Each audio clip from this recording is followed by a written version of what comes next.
Welcome to the Tangle with Kyle Ridley, where we get tangled in all of the chaos and all of the comforts in life. And my gosh, this is really going to show my age, but I am tangled in TikTok this week.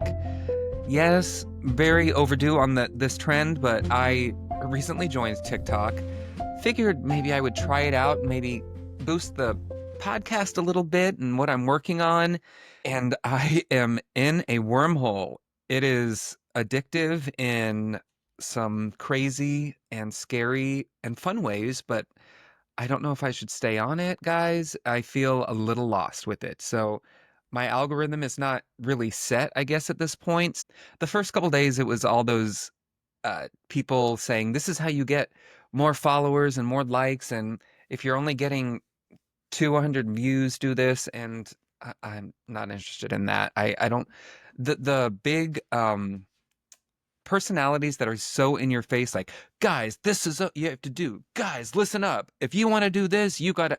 That's not my mode. I'm much more chill vibe. So scroll past that. Please don't show me that anymore. Then I start getting sucked in by the funny videos, the couples videos. I find pretty intriguing sometimes. The prank videos can be fun if there's no mean spirit or any pain involved. I am not a fan of that. But wow, they really have everyone on that app, don't they? Obviously, it's a global app, but a lot of people in what looks to be rural America. It's a little eye-opening as well if you've never lived in certain parts of the country or certain parts of the world. But oh, I have to be careful with what I say. There's all kinds of kinds, right? That's the world goes round, I guess. That's how we are a melting pot. There's some obvious entertainment in it, but there's some scary shit as well. So I'm getting stuff on my feed. There's this alarming dichotomy of fun and frivolity and stuff that's making me giggle. And then something will scroll past where it's someone is on their deathbed and someone's in hospice and saying goodbye to their family. Someone is clearly an addict and struggling and filming themselves at home. I don't want to see that. If I'm going to take the words of Valerie Cherish, after a long day at work, I don't want to see that. Give me dog videos. Give me some cute couples. I'm not seeing as much gay stuff yet, so I probably have to do some searches and boost that algorithm a little bit and get some more of that gayness in there. Extra searches for like LGBTQ and gay guys, hairy guys, hairy men, bears, give me some skin in the feed, I guess, along with the fun, but I don't want any of the tragedy on social media. I understand that it's an outlet for everyone, and I'm sure it is helping some people. So I'm all for that when it's your audience. I'm not that audience, so I don't want to see that. I guess I just have to get my algorithm under control. I'm not complaining, but I'm debating if I should stay on the app. It's a big time suck. It's hard to get away. And then you see people going live with like 5 viewers or, hundreds of viewers, which is cool. That's also a mixed bag. It's cool to scroll past the people that are going live from like their basements or their craft studio and they're trying to sell their homemade items and do their side business, or if it's their full-time business, they're hustling for sure, taking orders and sending them out. I love that. Also come across some lives that are kind of relaxing to listen to if you like ASMR and sort of listen to that while falling asleep. I enjoy that. Okay, so here's an admission. I am a declared pimple popper lover, I guess. So yes, I watched Dr. Pimple Popper. I really enjoy a good blackhead removal video. Okay, popping the pus. I know it's not for everyone, but we all have something, right? There's those satisfying types of videos, and I have always been one to enjoy that. And I know I'm not alone. There are thousands, there are millions. So I know I'm not alone, but there's an actual physical there's a physical reaction to me when I watch a really good one. I'm not talking about the big lipoma cysts that are surgically removed and a bunch of blood and gushing. And I'm not into that. I'm into a good pop, a good squeeze, a good string shoot. Not a big cyst being taken out and having to dig and dig and dig. There's a big difference, but there's an actual physical reaction when that happens where my mouth actually waters. I'm not, it's not that I'm hungry. It's just like, that's so satisfying. I kind of understand now. Did you ever watch Wendy Williams when she would talk about food and her mouth would water when because she would was so hungry and she would want to eat the food? I get that because I really want to pop whatever pimple that is. And my friends get it. They know not to bring one around me because I will go for it. Hey, I'll have a little something. So TikTok is a lot. I just got to work on that algorithm so it's only joy coming my way, hopefully for all of us.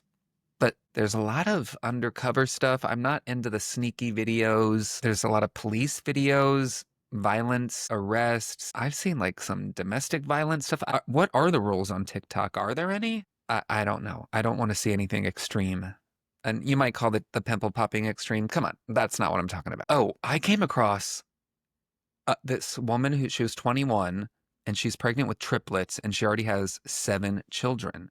She said she had her first child at 12, then I think 14, then 16, then she had triplets at 19, and now she's 21 and having another set of triplets. I don't want to see that anymore. There was a woman, I am hoping it's a joke, that she lives with a family of 6 and they use a shared toilet brush to clean themselves. I don't know what it was called, but it was like from a stick and they dip it in vinegar and that's how they save on toilet paper. I don't want to see that. Hey, you do you, but I really got to work on my algorithm if I'm going to stay on that app because it's a little frightening. There's too much terror in the world. So I've been really tangled in that lately. But hey, I've posted some videos. I'm trying to post more. I'm kind of going through old videos at this time, videos from my phone that, hey, just pop them up on TikTok. The TikTok will be much different than I think Instagram at this point because TikTok just seems like a free for all. So I'm just throwing up random videos that I've taken over the years and see what sticks. And with everything I'm doing, hey, come listen to the Tangle. We have some awesome guests along the way, including today's guest who I would get to in just a minute. But I also want to tell you that last weekend, I got tangled in line dancing. Yes, a few of my friends, we went to this place in the city, DC Rawhides, and I had never been there before, but I had heard of them and they had come on my old show a couple times to show my anchors a few steps. I think they did the Cowboy Carter dance or Texas Hold'em dance. And so we wanted to go check it out. It's like this big dance hall that they rent out once or twice a month and anyone can go and it's a big diverse group. I love to dance. I'm a good freestyle dancer where I don't really have to follow rules, but I was not great at line dancing. So here's the thing, like I never was able to do the electric slide. Like there's something about choreographed steps like that that really trips me up. And so they're trying to teach us the 2-step and it's like slow, slow, fast, fast, fast, fast, slow. So I can't even remember what it was. I just kept lifting my feet and bumping into other people. It's hard for me not to lead and my leading is kind of scattered. I kind of am just used to dancing on my own. It's kind of what I prefer, but I would go again. It was very fun and I'm glad I experienced that. And there was some really cute cowboys there for sure. Let's get to our first guest of July because we have some incredible ones on the way, starting with the beautiful, the warm-hearted, kind-hearted, lovely Nikki Boyer. She has been a TV host. She has been in several bands over the years. She's a musician. She has some albums out. I started to know her about a decade ago from listening to the Straight Talk with Ross Mathews podcast, who, if you remember, Mr. Malone was on a few weeks ago. And we have Ross Mathews coming on this month, so make sure you keep it here for that. And just listening to Nikki Boyer every week, she was the heart and the warmth of that show. You just want to be her friend, and I fortunately can call her one at this point. And what she is really tangled in now is her new series, which has been in the works for many, many years. I'm sure you've heard of it, called Dying for Sex. It's on Hulu right now. It stars Michelle Williams and Jenny Slate and Rob Delaney and Sissy Spacek. It's based on her award-winning podcast, Dying for Sex, which came out several years ago and won the Emmy Award for Podcast of the Year.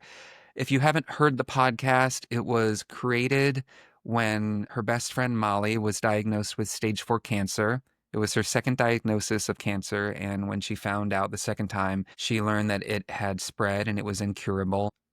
Molly upended her life and decided she was going to live out the rest of her days on her own terms, and what she really wanted to do was have memorable first time experiences with many men, sexual fantasies and sexual desires that she had never experienced before or possibly never even thought of before. She was all open. She left her husband after her diagnosis and she told her best friend, Nikki Boyer, that she wanted to live out the rest of her days with her and she wanted to die with her. And while doing this, live out her sexual escapades in the final years of her life. And she documented it all. She wrote a book and they created this podcast as she was going through it. And Molly has since passed away. And now the podcast is in beautiful miniseries, which I'm sure will be nominated for several Emmys. It's already won some awards so far, particularly for Jenny Slate, who plays Nikki Boyer.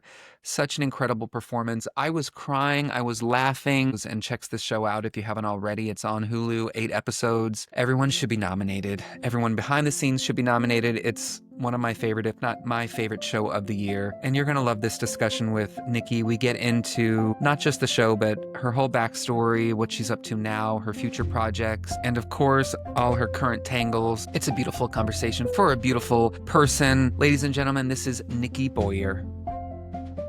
Oh my gosh, what an exciting year for you. It's kind of crazy. I'm like, what is happening? Who am I? But it's also like there's been so much lead up because I know. 6 years? When did Dying for Sex first come out? 2020. So Yeah, 5. But she passed away in 2019 and we started on it in 2016. Oh my gosh. Okay, so almost I a mean, decade. 9 years. Yeah, almost. I mean, 9 years of us starting this project. And now you're all over the place. Do you feel like you were well prepared for everything that this would come to be and the craziness of this year? I think my whole career kind of prepared me for this moment. It's wild, huh? Like my speaking, my hosting, my acting, my producing, all my trauma. Like I feel like all of it I've been able to use. Honestly, it's kind of funny. But of course, we'll get to Dying for Sex since that's the big thing right now. But I want to take it all the way back to the beginning because I've known you probably 10 years now or so, whenever you Oh my started on Straight Talk gosh. with Ross. But, you know, in doing research, everything pre Dying for Sex and your old podcasts, I'm not as familiar with that. So I want to know from the Aw. beginning where you grew up and how you got into the entertainment industry in general. Because you're not just a podcaster, you're an actress, you're a musician, you're a host, you have some albums out. You know, Kyle, I just do a lot of things in a mediocre way. No. Like I'm kind of good at a lot of shit. Um, that is, I mean, really, I'm the jack of all trades, kind of master of none, if you really want to be honest, because this business has taught me that it's just a constant pivot, but then the pivot just turns into like walking in circles, but like the best circle ever. But it's like I've been pivoting a lot. So when I got my start, when I grew up in St. Louis, I loved to dance. I loved to sing. I loved to perform. I loved to act. And I kept finding ways to find jobs at a very early age doing those things. I was very, very fortunate. I auditioned for a dancing and singing group, which was called Team 11. And I thought, oh, this will be a really great opportunity to perform and get better at singing.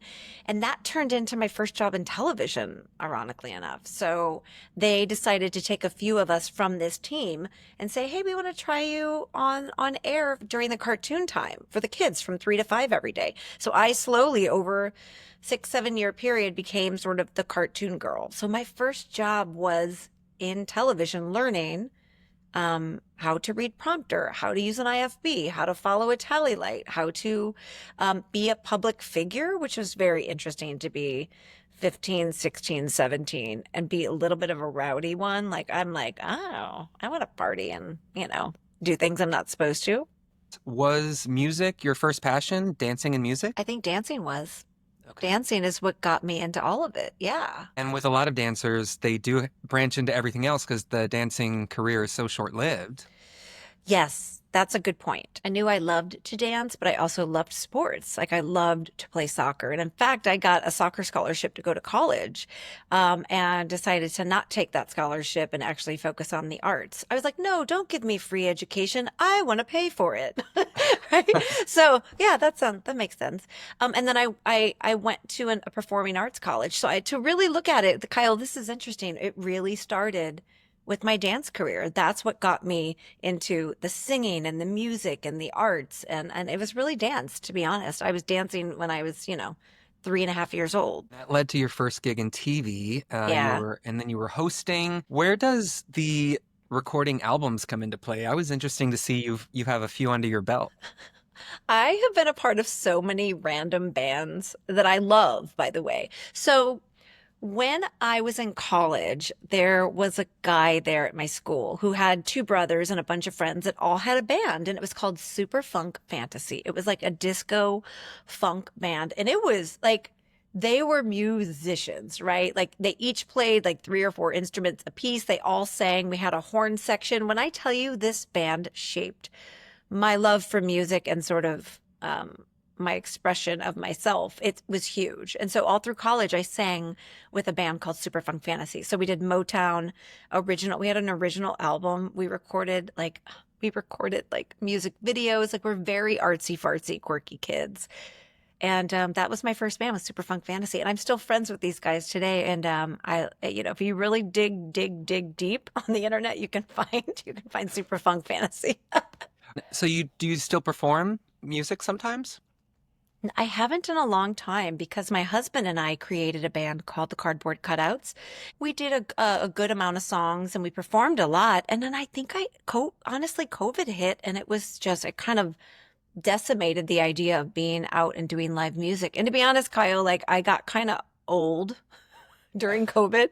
Like I was like, I'm approaching 50. Like, do I really need to be singing in a band on a stage and being like, hey, everyone, come out at 9:45 on a Tuesday and spend $10 to get in to watch me sing? Like, I kind of lost that vibe to do that, but I still love performing and I love writing music. And Tommy and I, my husband, write all the time because he's a composer and a singer. So music is such a big part of my home that I don't really miss it.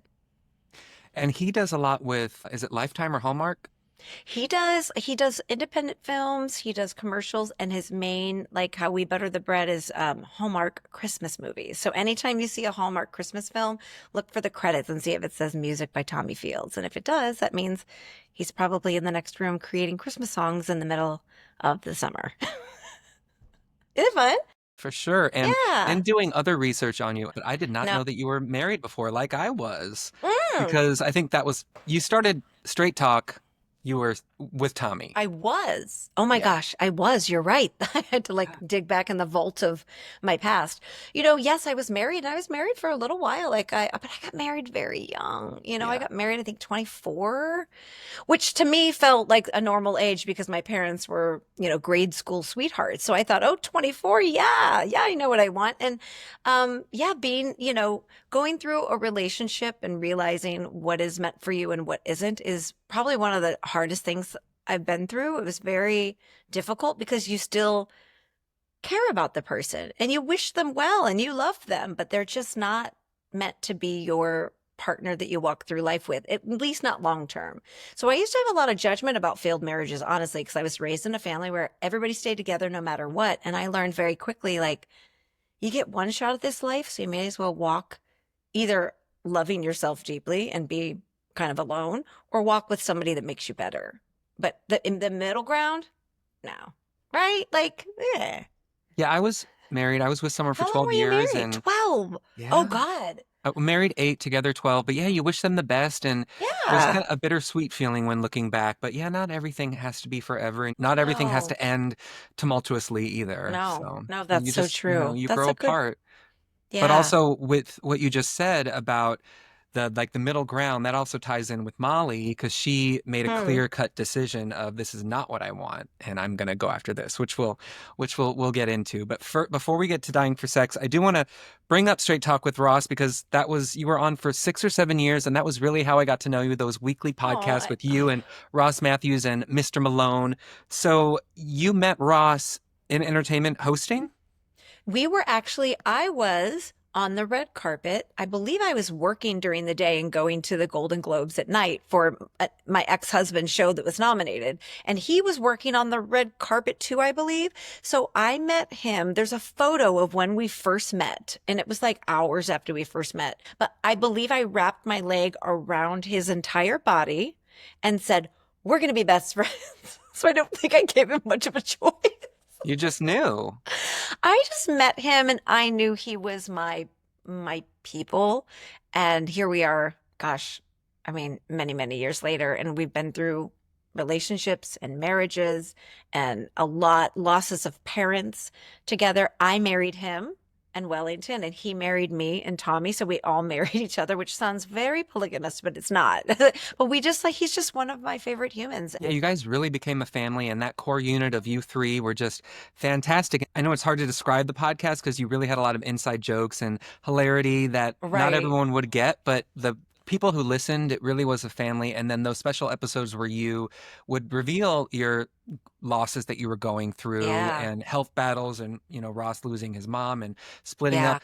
That's how you really got to know how close you all were. And that's why we miss you guys so much. But I'm so I glad to know that you're know. all still in touch and Oh, and yeah. caring for one another. That's actually how I got to know you. And you're such a loving, amazing soul. And you've been so supportive. So I think that Straight Talk family, kind of the ripple effect of it is so great because we're sitting together talking. And I know you because of that. And you've been very open about your journey and your health and your awareness. And I think when you see other people doing that, it gives you a little strength and permission to share yourself because I remember thinking that when you shared as well. So I just wanted to throw it back on you and be Oh, like, you're well, great thank you. too. Thank you. And when I spoke with Malone last week, he just mentioned how much he adores you. And, taking it back to 2018, 19, you were on Straight Talk and Malone and Ross were going through all the Molly stuff, even though you weren't talking about it on Straight Talk.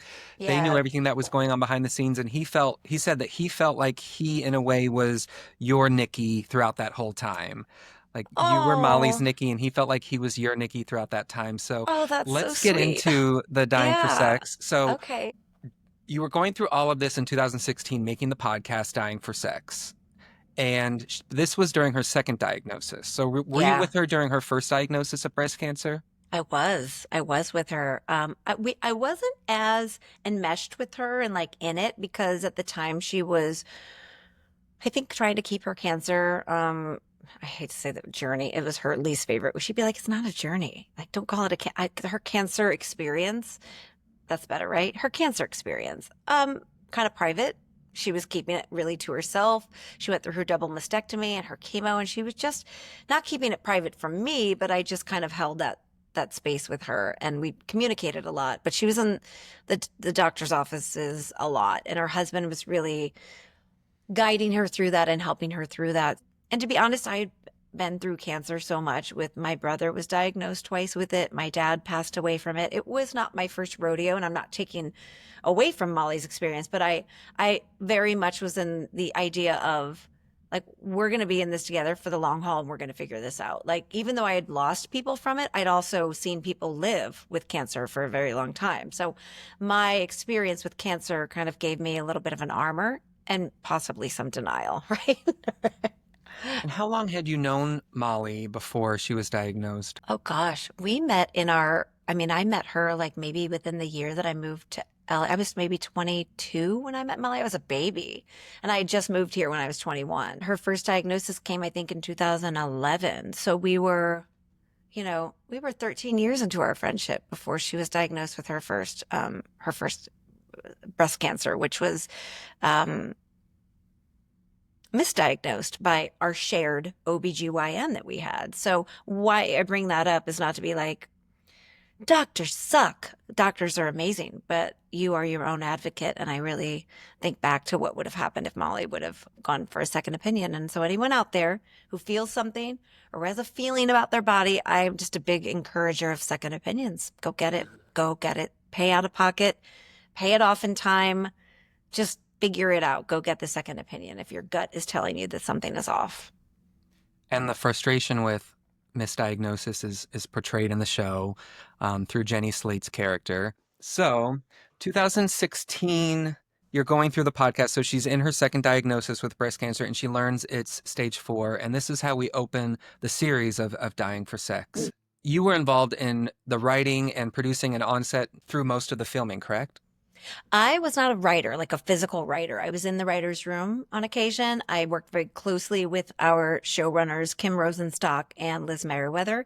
And I was very much a part of the information that leads to the writing, but I did not physically write it. I just want to be very clear about that. That was Kim and Liz, and it was poetic and beautiful. So I didn't write, but I did produce and help create the podcast. It all stems from the podcast, which won the Ambie for Podcast of the Year. I Thank remember when you you. run that. That was so exciting, and that was COVID time, so it was all during Zoom. Right? Oh God, that's right. We you can't see it, but my Ambie's back there, and I like to show it off because it was the inaugural Ambie for Best Podcast of the Year, and it was just such an honor. I had no idea that that was going to kind of kick off this whole momentum of Dying for Sex. So thank you. You're a podcast queen now, but it did all start with Dying for Sex. And how many episodes was the original podcast?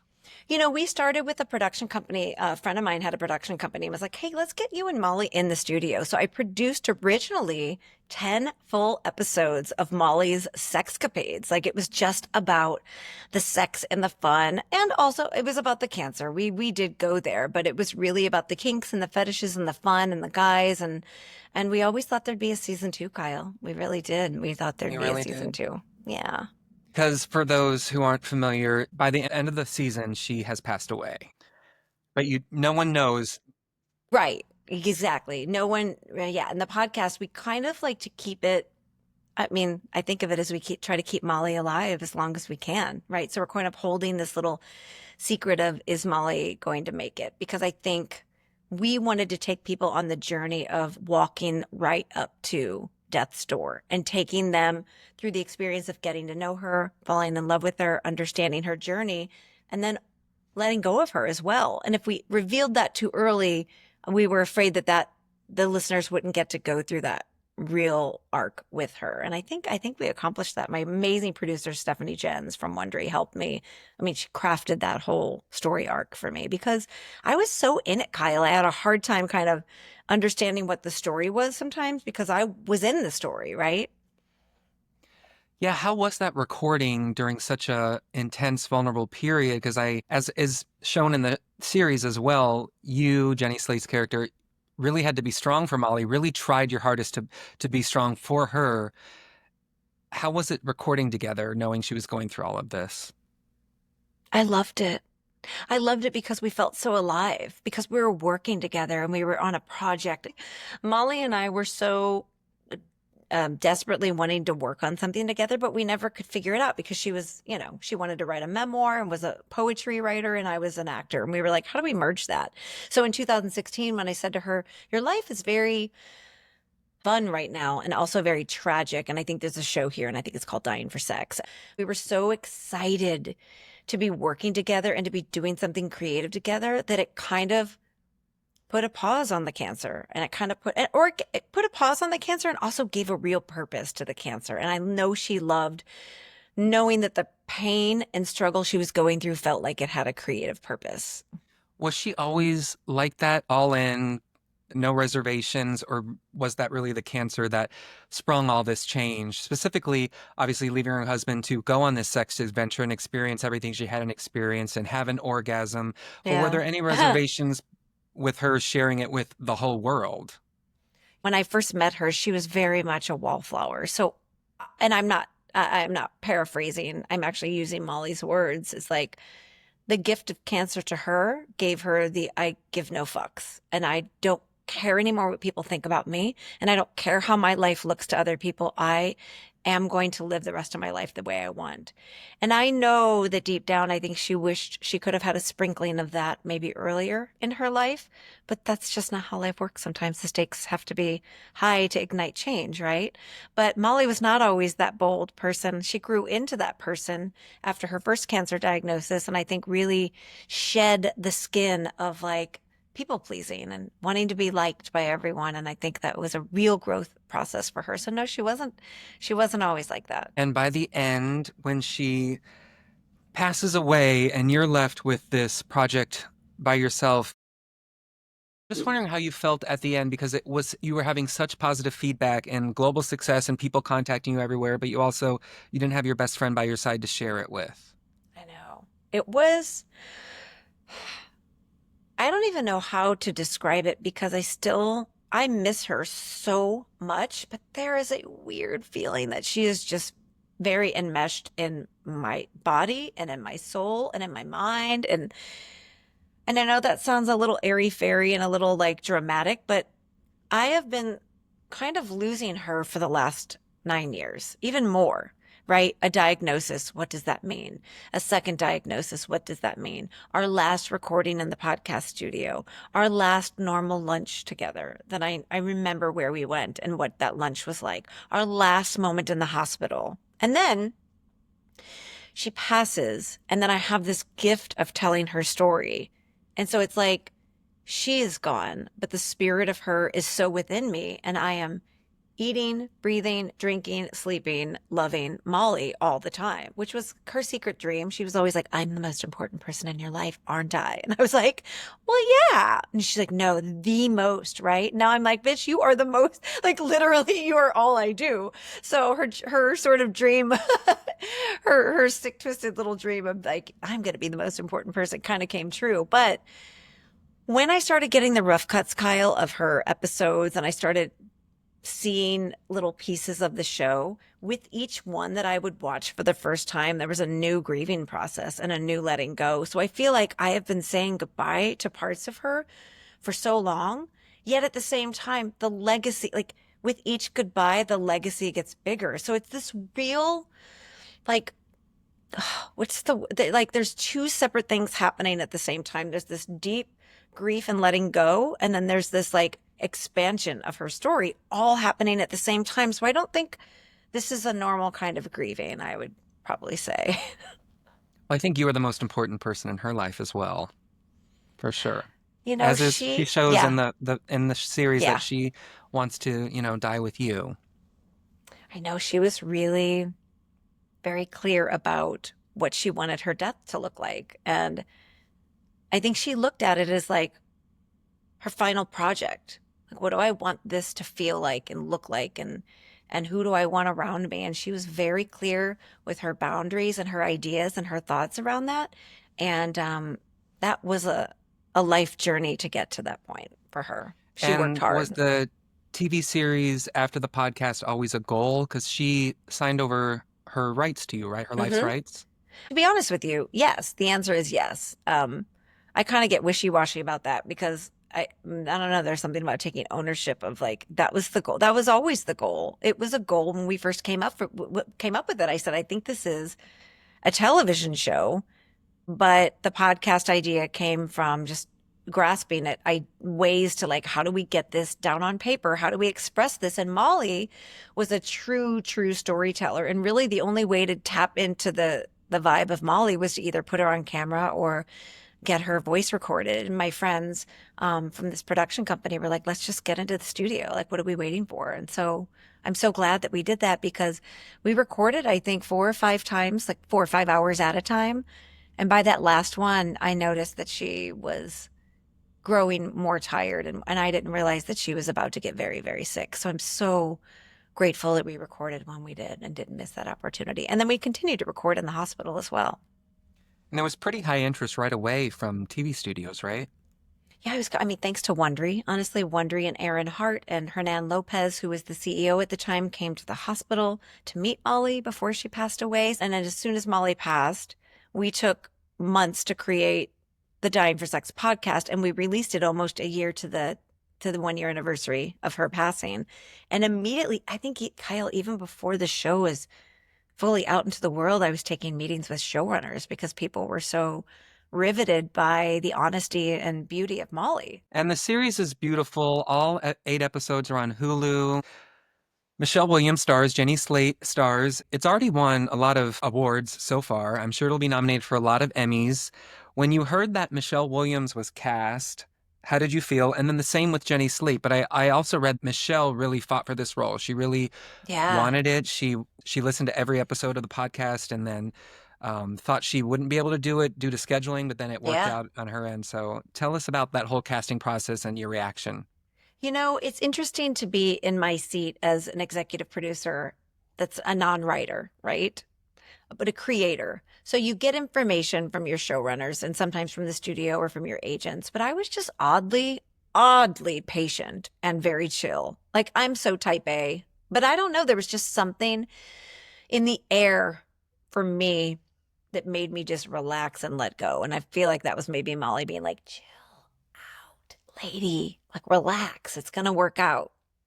But I remember when they called and they said, Michelle Williams is interested. And I was like, wait, like, is there a different Michelle Williams? Like, is this the Michelle Williams? They were like, yes. And I was like, oh my gosh. And I loved her in Blue Valentine and Brokeback Mountain. And I loved her in Fosse Verdon. And she's very choosy and very particular. So I couldn't believe it. And then things happened with schedule and it went away. And then, with COVID and the strikes, I was just like, oh my God, is this ever going to happen? And finally, when she came back in, I was like, wow, this really feels right. And I could never imagine or picture who would play Nikki. Like, I am curious, like, if you had to cast yourself in a movie or TV show, do you have someone in mind that you would want to play Yeah, I you? think that would be hard, but Yeah, right? from the first episode, I was bawling by the end. I think Jenny Slate, I'm so glad she's getting all the recognition she is. But when Me I was too. watching, I was just seeing you up there the whole time. And even though I'd Really? heard your story, seeing it acted out on screen and the emotions and everything she Yeah. brought, I was just like crying. I'm like, that's Nikki. She went through all this. And I think Oh,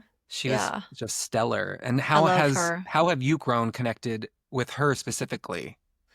We met on set. She emailed me the first day on set. I think she was really, I don't want to speak for her, but from what I've gathered, I think she was really interested in understanding the role of Nikki for herself before sort of bringing in the podcast or me. She was taking like words on the page. What does this mean? How can I work through this? And then the first day on set, we met, and it was just kind of an immediate feeling of I've known this person, I trust this person, I love this person. It was very spiritual and very beautiful. And from that point on, we've just maintained a really lovely connection.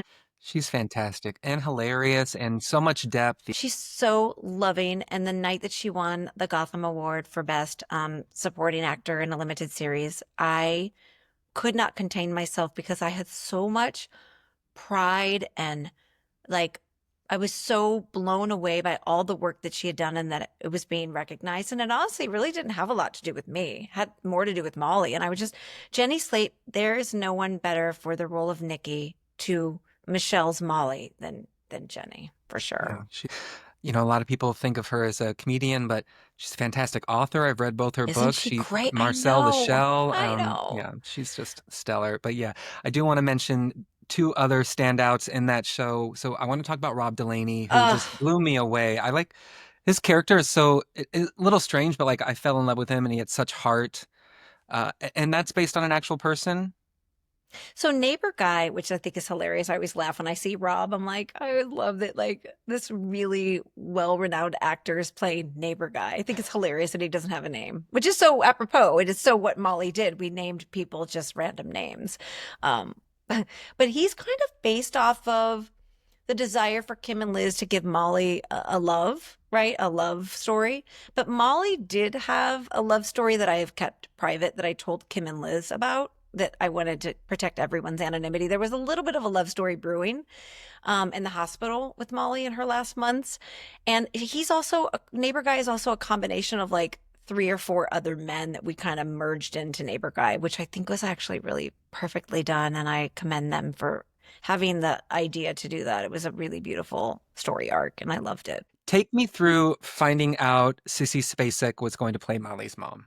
Okay. Right? Like obviously like Molly's mother's character is very pivotal and such a deep character and has to just express so much with the face and the eyes and just the body. And there were lots of names tossed around, right? Like people were talking about, this celebrity or this amazing actress who's been around 100 years and it looks, amazing and is great. And then somebody said, I think we're gonna make the offer to Sissy. And I was like, wait, SpaceX kind of the same way I felt when they said Michelle Williams. I was like, yes. And then the moment I met her, I walked up to her and just said, I just want to introduce myself. I am so grateful that you're doing this role. And she was so lovely to everyone on set. I mean, at all times, she breaks the mold. She's unreal and a beautiful, beautiful person. And she said, "You're the real Nikki?" Oh my God. Oh my God. Thank you. Thank you. Like she was so grateful to me and to Molly. And every time I saw her on set, and the last day that we shot that beautiful end of life scene with Molly, we had a moment off camera where we all gathered around and said thank you and made toasts. And Sissy stood up and said, I just want to acknowledge Nikki. She's here and she's the heart of this and she's helping the story happen and she's bringing Molly to life. And she always brought it back to center every single time I saw her, which is just so beautiful. So yeah, I love her. And I'm rambling about Sissy Spacek, but I think Oh, she's she's more in set. incredible. I You know, sound just right? like her. No. And I do want to touch on that scene because that closing scene, I was crying hysterically. I'm sure Right. you probably cried watching all this over again, reenacted. Yeah. But that scene is true to life. It was you awake with Molly when she passed, holding her hand. Yeah. That was they shot it in as close to real life as they could. But in real life, what happened is my hand was on, by that point, Molly was sedated and her hands were actually at her side. And I believe yes, I was laying next to her. My hand was on her leg. So in the TV show, you see Michelle's hand kind of squeeze Jenny's to wake her up. But in real life, and there was no way to depict this in the TV show because there's just no way to shoot it. Right. Um, but in real life, I had my hand on Molly's leg and something tapped my fingers and woke me up from a very intense sleep. And to this day, I still don't know what that was. I thought it was a nurse in the room tapping my fingers or just tapping underneath my fingers. I think it was Molly letting me know, but her hand was nowhere near my hand. So something outside of the body woke me up. I think it was her tapping the underneath of my fingers. And I woke up, Kyle, and I literally woke up in enough time to catch her last two breaths. So that was depicted in the show in the way that it was, which was beautiful. But in real life, there was some element happening in that room that was not human. I can tell you that 100% because something woke me up that It's was such not a Molly. beautiful scene. It's such I a beautiful know. series. Oh my gosh, I'm gonna start crying now. I love And it. how they chose to end the show with Jenny by herself and Yeah, witnessing other friends. you But that is know. how it is. It is just you. So now let's get Yeah. into what is next for you. Ah, Because this year's crazy. I'm sure you're getting requests for more podcasts or people to turn their life story for you to help them share their life story in some form. You created Dying for Media. So yeah. what's next after all this? The award buzz dies down and you win all the Emmys. Oh God, I love you. I love this positive thinking. I'm gonna stick with that. It's so funny because you live your whole life in this entertainment world and in the media and you keep thinking like I just want to accomplish this. I just want to accomplish this. If I can get to this, then I'll be happy. And I have to say like I've kind of gotten rid of that mentality of like obviously I love working on things. I have projects in the works I'm developing, I'm pitching, I'm doing all of that. But I realized that like my self-worth is not attached to that the way that it was before. And I'm so grateful that Molly and the experience with Molly has taught me how to kind of let go of that. And that if nothing ever happens from this point forward, I, I mean, I'd probably be a little bit bored, but honestly, but I don't kind of attach my self-worth to my accomplishments anymore. I mean, I'm about to turn 50. I think a lot of that comes with age, and what I've gone through with her. And so what's next? I mean, in an exciting way, I'm pitching. I have two other beautiful humans that came into my life via Molly that I'm pitching their life stories and trying to get these stories out into the world because I love unreal stories about real people. I think there's a real reach about talking about the uncomfortable things. I love sex. I love death. I love grief. I love the uncomfortable conversations. So I'm kind of leaning into that, and I hope that, I hope everyone is willing to keep embracing those uncomfortable stories, because I think that's how we grow, is by being uncomfortable. You don't grow in comfort. And I guess living out, Molly's truth of just finally living for herself and what she wants to do. You Yeah. are driven by passion now and not what you Yeah. think you need to do to get ahead. So That's that's such a a great, lovely place to yeah. be.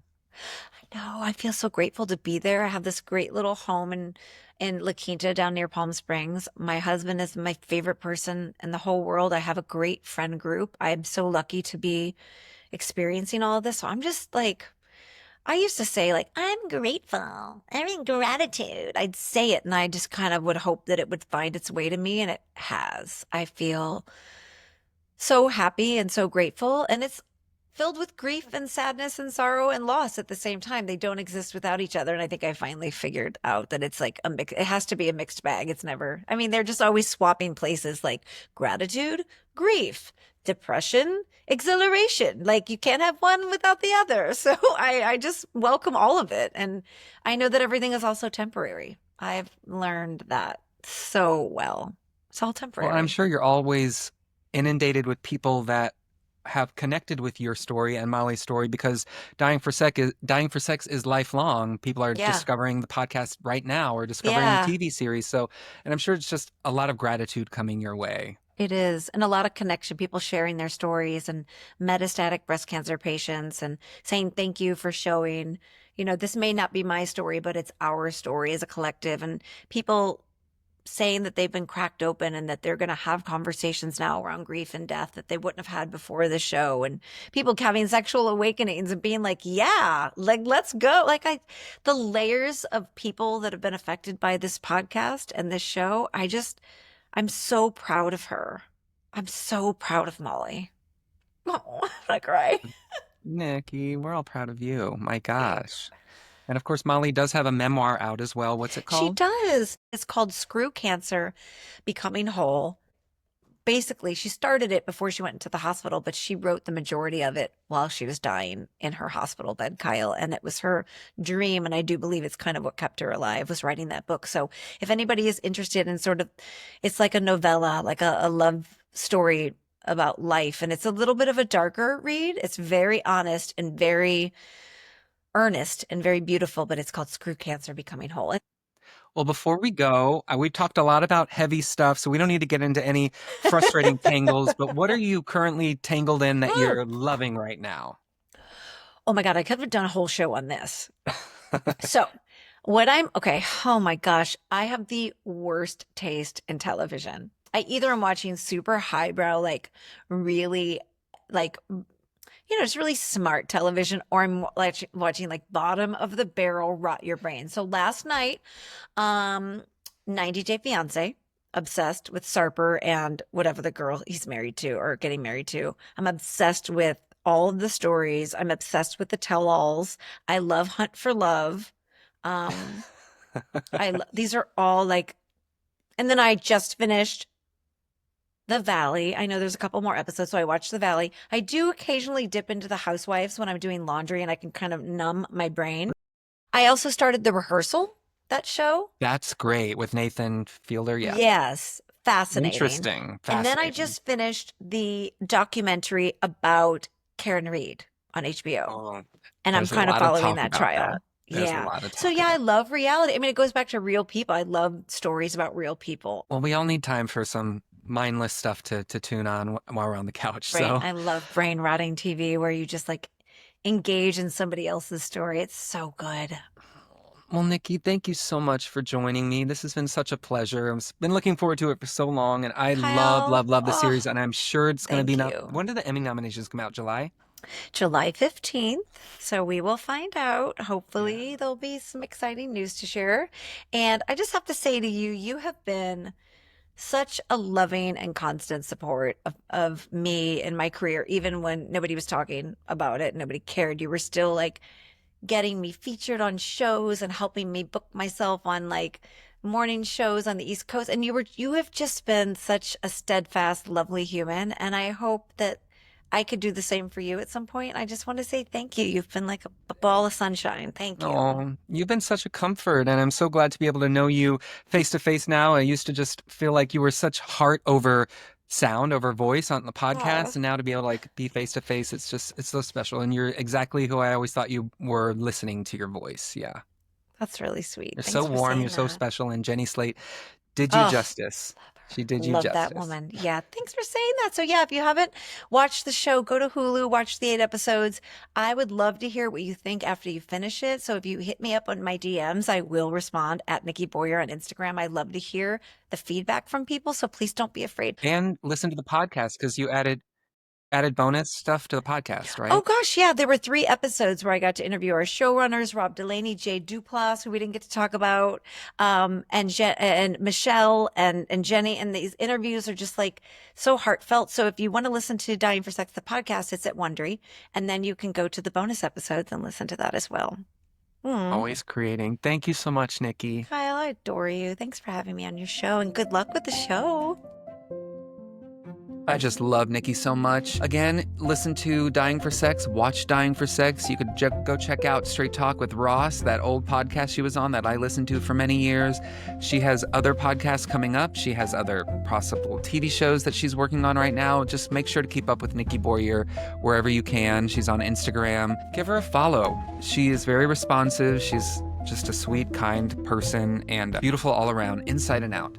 We are going to be back next week with the one and only Ross Mathews. That is a wonderful conversation. I have already recorded it. You are not going to want to miss it. We go through his whole life. Until then, you take care of yourselves. I will see you soon. Like, rate, and subscribe. We're slowly building this platform. I'm loving doing it, and I just appreciate everyone listening. And we're going to keep this going. Talk to you soon.